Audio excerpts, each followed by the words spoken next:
Hello recruits and welcome back. I have to say I was really impressed with some of your code working skills.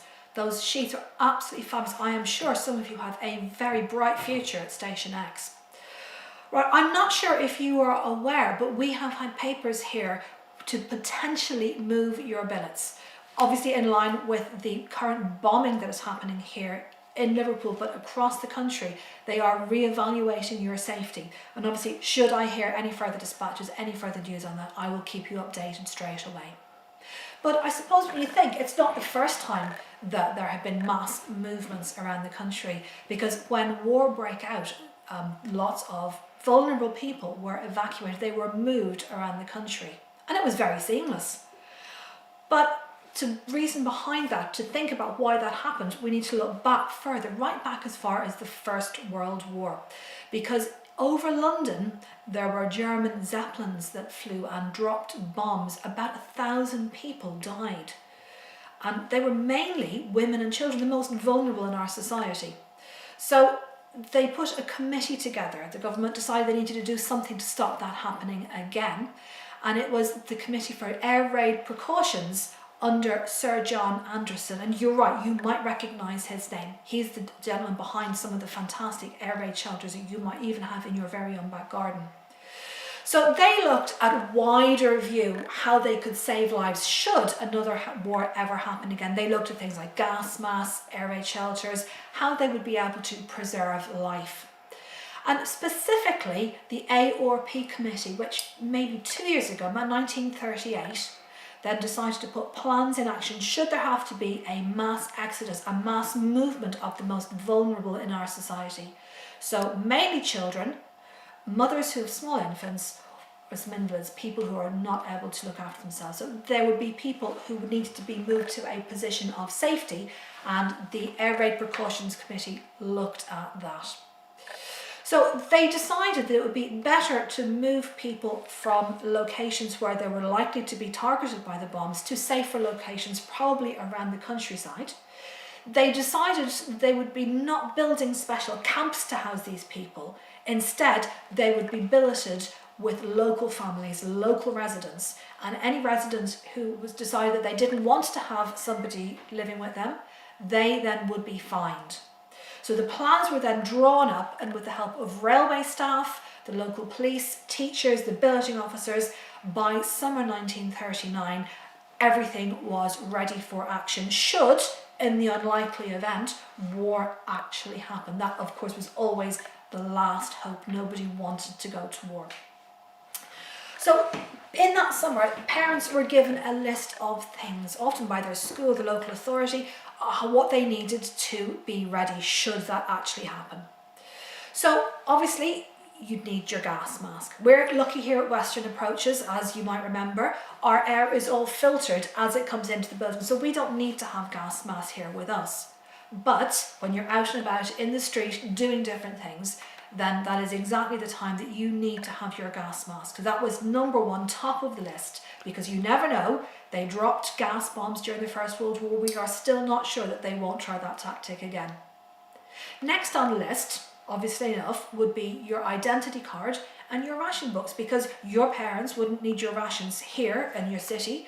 It would be whoever you were being billeted with, they would need to be feeding you, they would need to be clothing you, so your ration book went with you, and your identity card and your gas mask. Now, I understand that not everybody has huge voluminous wardrobes full of clothes. You might just have the uniform that you're standing up in and maybe a spare change of clothes, maybe your Sunday best. Whatever that you had was to be packed up in your suitcase. You were to include underwear and you were to include your nightwear. So anything that you needed to keep you clothed would go in your suitcase with you. And any of your toiletries. So you might need your toothpaste, your toothbrush, a face cloth, a towel to dry yourself. All those things would also have to go with you in your suitcase. You would need a change of clothes, but also a change of shoes. So you might have house shoes, slippers or plimsolls, or a second pair of shoes if you were very lucky, and they would go with you as well. And you would generally go wearing your school uniform, so anything additionally and above that would be fitted your suitcase as well. Everything was really important that it was named. Your suitcase might have got lost along the way, or maybe they wouldn't know who to return it to. Maybe items might have fallen out of it. So everything in that suitcase had to be named, and it was really important that it was labelled as well on the outside. So you would have had a tag, and it was very important that you would have in it a pencil, some paper, and a stamped address envelope. Now the reason for that is when that you got to whatever town you were located and being to be billeted in, you wouldn't necessarily know who was going to be minding you, where you were going to end up. So very often the first news your parents got would be the letter that you sent with that address, with that name and description of where you were, and that's when they would know where you were and where you were safe. One other thing that you were told to bring with you was a packed lunch for your journey. And it was really important to get that right. If you had liquids, they might spill. If you had greasy food, sticky food, that might get spoiled. Some food would be squished. So you want to have something that's fairly robust and good to travel. So in your packed lunch, you would have had probably a sandwich, maybe some malted milk biscuits. There's milk in them, they're quite healthy. You might have maybe an apple, some kind of hard fruit. You might have a nice bit of cheese, maybe some plain chocolate in a little bar if you were lucky enough. But they were the kind of things that you were asked to bring. And obviously a small unbreakable mug, a little bit like this one, so that if it did get dropped, it wouldn't make any difference. But it would save you having to carry a bottle of anything, because again, if that dropped and the glass smashed, that was going to cause a problem. So they were the kind of things that your parents were thinking about in the summer of 1939, the things they were trying to gather together to make sure that you were prepared should the unthinkable happen, should war actually break out. When it did, we were well prepared. Hitler invaded Poland on the 1st of September 1939, and that was the very day that the operation started. So you will see lots of newspapers had headlines like this one. And you might see it says, "Evacuation of school children begins tomorrow." So they were warning part. That was all the notice that you had. You didn't have any other information. But note also it says here, precautionary measure. And it is clear to state it does not mean war is inevitable. So even at this late point, they were hoping that war would not have to actually be undertaken. However, as you know, Chamberlain then announced 2 days later that they did not have any withdrawal of Poland by the Nazi troops, and therefore this country was at war with Germany. Somber moment indeed.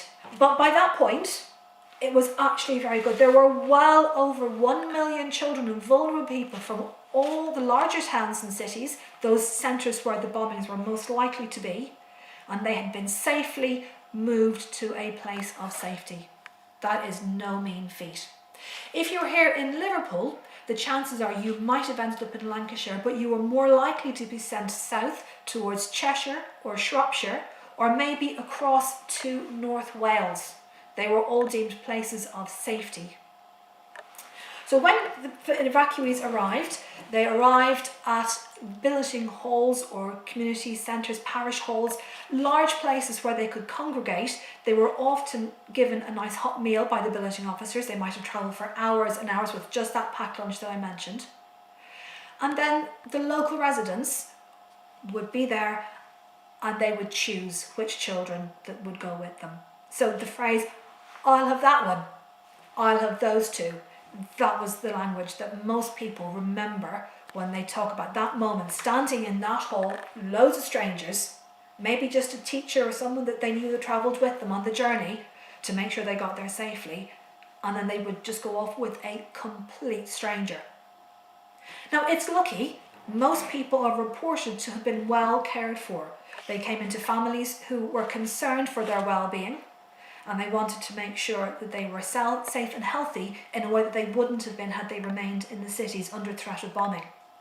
However, there are a few reports of people who were maybe not so caring. They might have taken people in just to do their duty because they knew they needed somewhere to go, and they didn't necessarily care for them in that same family-loving environment. But still, even regardless, they would have been safe. we have only had a few reports of people who took children in with the hope they would give them extra labour on the farm, because that was totally frowned upon. That was not the reason that the children were there. They were not to be hired help for farmers taking in harvest or looking after their animals.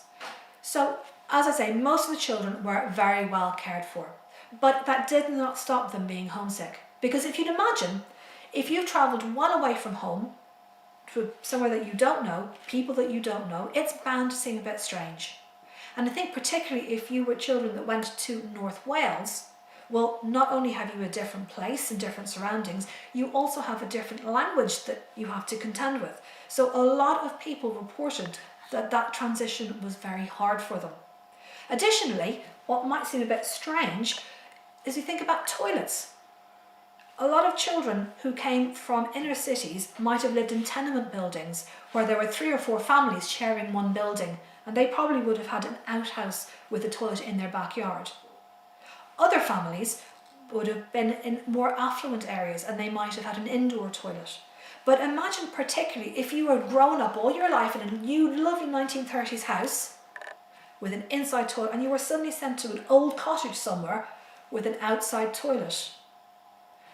Those were the kind of little changes that actually we have heard are the most difficult for people to actually get used to doing. So you can understand that a lot of people were homesick. Compounded with that was the fact that actually no bombs fell. No bombs fell for almost, well, the best part of a year. So it was well into 1940 that the Luftwaffe started dropping bombs. So all that time the mothers were at home. Then children were somewhere else, and you can imagine the mums missed the children, the children were missing the mums. So there was always that temptation, because it was still seemed to be safe back at home, that they would send for their children. So the government was very clear about the messages it was trying to send. They wanted to make sure that people did not go back home. So this is the kind of information, the messages that the government were sending to make sure that the children stayed safe and they didn't come back to where potentially there would be more bombs thrown. It didn't stop them though. It said, estimated by January 1940, about half of the children who had actually been evacuated in September 1939 had returned home, which wasn't good. And I'm sure, again, some of you will remember this, that you had friends who had gone away, who came back, or maybe you or even some of the children who had been evacuated safely and your mum asked for you to come home again. And I'm sure that would have been nice for you to be back with the family around you that you love and feel most comfortable with. However, regardless of where you went, whether you stayed at home, whether you went away, some things were all the same. You would need to have your gas mask with you at all times. You would need to have your ID card and your ration book. If you stayed at home, you might find actually you missed your teacher. Okay, I understand. That's a strange thing to say, isn't it? But think, a lot of teachers went with the children who were evacuated and set up their new home to teach those children. A lot of the men were called up to fight in the army, the navy or the air force. So they had lots of older teachers who might have retired and they asked for them to come back and help. And I'm sure some of those would have been the strictest teachers you have ever known about. On top of that, some of the school buildings were requisitioned by the government. So you might find yourself suddenly going to a school down the road and trying to squash into their classroom. So you would be in a big classroom. Maybe you couldn't see the chalkboard very clearly. Maybe they don't have enough books, resources, pens, pencils, paper, things that you would need in your everyday schooling. So your school experience is bound to be very different now that the war is on. And that, of course, is before any bombings have happened and any actual damage is done and schools are put out of action. So we fear that is now what is happening because the bombs are starting to happen. The Blitz is starting to arrive here on our very own door. So that is why it's really important that we keep up to date with a way of keeping you safe. And it's quite possible again that a second wave of evacuations will take place because again, all those children who've come back to their family homes again will need to be protected just like they were in September 1939. Now, I know that some of you are a little older now, and maybe you won't be evacuated because you won't be going back to school. Once you turn 14, you are now old enough to work. So what kind of jobs would you be doing? Well, obviously, you're hoping to be here to come and join Western Approach's staff, but you might not make the grade. So what other options do you have? Well, there are lots of jobs in factories. There are lots of things that need to be made, munitions, equipment, armoury, you've got the uniforms, lots of things that all need to contribute to the war effort. So you might work in a factory. Being here in Liverpool, you might easily find work at the docks because all those goods have to come in, be loaded, unloaded and transported back out, or in the warehouses. So there's a huge amount of people who work in those areas. You might want to work in a shop. Maybe you'd like to start at the bottom and you would be a delivery boy or a shop assistant, and then maybe learn on the job with ambition to becoming a salesperson. You might also be a tradesman because we always need people who are electricians, plumbers, carpenters, lots of skills, always in high demand. And of course, there's always every opportunity that you could volunteer to do your part in the war. So you might be part of the Home Guard, or you could volunteer to join, for example, the Women's Voluntary Service or the Auxiliary Fire Service. We've got the ARP wardens, the Air Raid Precautions wardens, the people that are minding everybody should there be any bombing, the keeping us safe with the blackouts. Lots of people are volunteering their time, so they might be holding down a job in the daytime and also working voluntarily to help protect life, maybe in some cases to preserve life with the ambulance service. There's lots of opportunities for you. So if you don't make it here at Western Approaches, don't worry too much. There will be something you can do and some way that you can actually help the war effort, even if it doesn't end up being here at Western Approaches. Okay, thank you. Another new message. Oh. Right, I can see from the paper that I've just received that we have received our orders to move. I cannot give you the location, but we have been given 3 hours to prepare.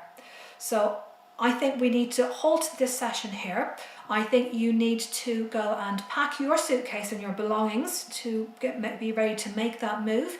And possibly you might need to go just to the street and pick up a few last minute bits and pieces so that we can make our transition smoothly and quickly. So I think it is now time for us to go. Oh, hello. Oh, you wanted some help? You weren't quite sure what to pack. That's fine, I'm sure I can help you because I will be coming with you to make sure that you get settled correctly in your new billets. So, I've got my suitcase here. I'm lucky, I'm not going to stay there, I'm just coming overnight to make sure you're all settled. So I'm only bringing a change of clothes. I've got my camera with me, which is my very special box brownie. It's very safe, it comes in this case. But literally, look through the front window and then this is where my lens is. So I can actually take pictures, either portrait, or again, I've got another window if I want to take landscape. And each time, I can't open it to show you because there's a film in there, but you just wind the film on and it'll allow me to take a new picture. So I'm going to make sure I don't forget this. So I have that on my bed to make sure it goes into my suitcase. I'm going to take some photographs to remember it. And I'm hoping I might even get a little bit of leave to go and see my sister-in-law, but that has not been confirmed yet. So anyway, so you will need to make sure that you've got your identity card and your ration book. So they've got to go into your suitcase.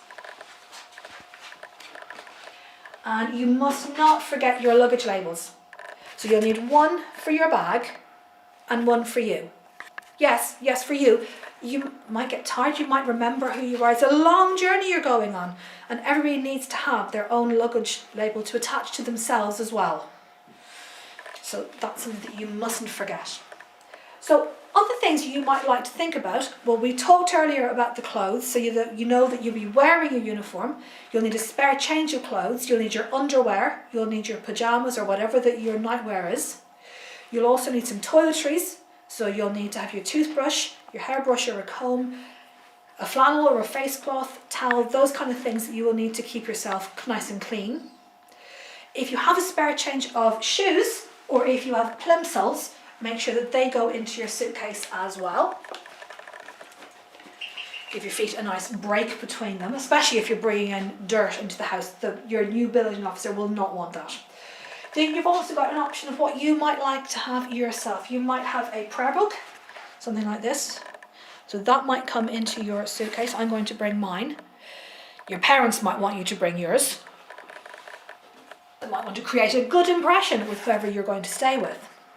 And you might have other books. So you might have magazines like this one. So it's just got information, some stories, some toys, ideas, things you might like to have. Or you might have actual books. And again, stories. So you might have a favourite book that you want to bring with you. Something like that might be good to put in your suitcase. Or you might have something like this blackout book. This is a brilliant book. It has lots of different activities. So there are 101 blackout night entertainment. And if you go through the book, you will see each of them has got little quizzes. There's bits of information. There's pictures, little jokes, quips, all kinds of different things to keep you entertained. So this is perfect. You might want to make sure that that goes into your suitcase as well. Something like that. Now, you might want to bring some amusement, some toys. You might have a pack of playing cards, or if not, you might have something like this, which is our Happy Families.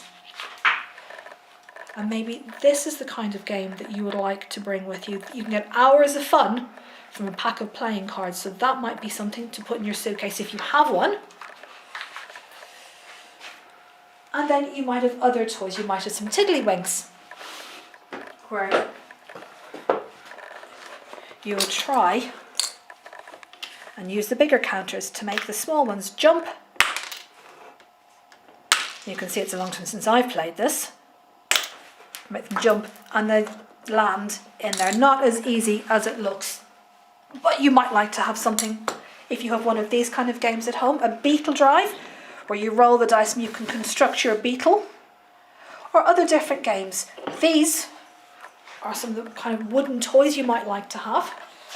So you might have a yo-yo, or you might have one of these, or a spinning top, where you've got to try and catch the ball, and you can see how rubbish I am at this.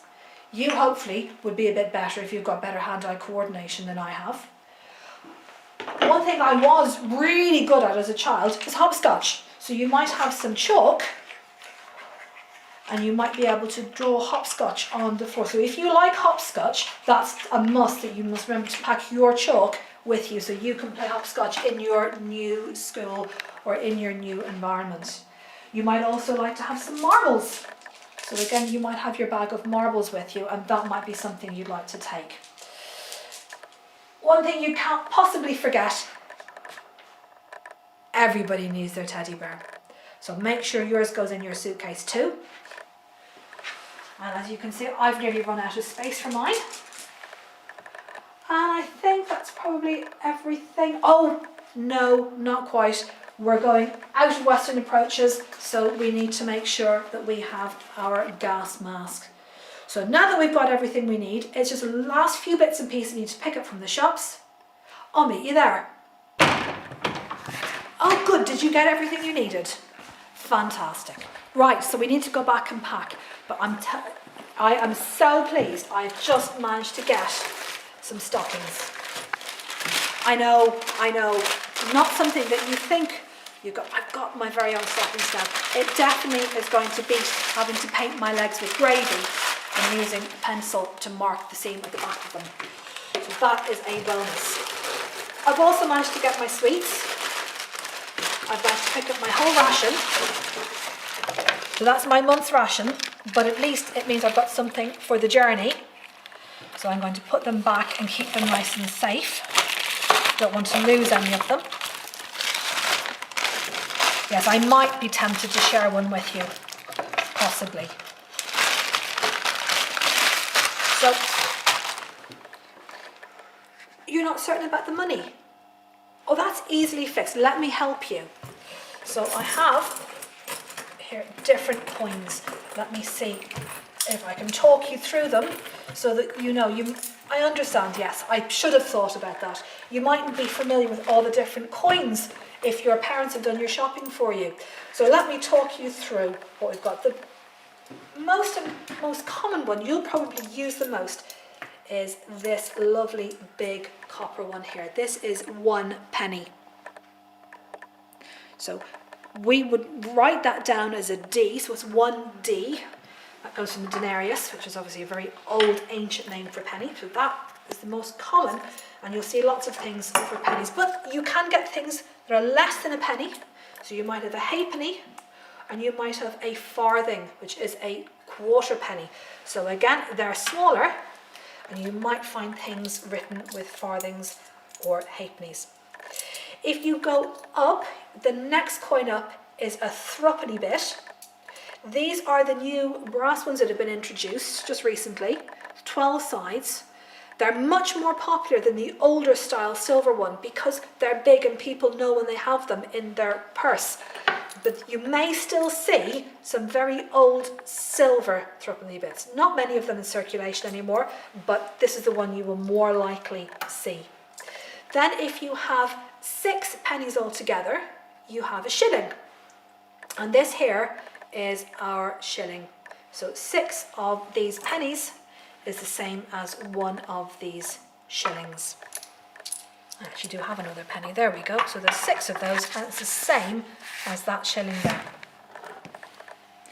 If you have 2 shillings, then the next amount you've got is a florin, and so that is worth 12 pence. Now, I think it's unlikely you're going to have to deal with larger amounts of money. So if you're comfortable with all of those, I am sure that you will be absolutely fine going to the shops if you have to go and buy anything for yourself while you're away. So let's pack everything up, and we will rendezvous at the main entrance to Western Approaches, and then we will head off to Exchange Station, and we will then find our new billets. I will hopefully have the information of where we're going at that point. Okay, thank you, recruits. I will see you there.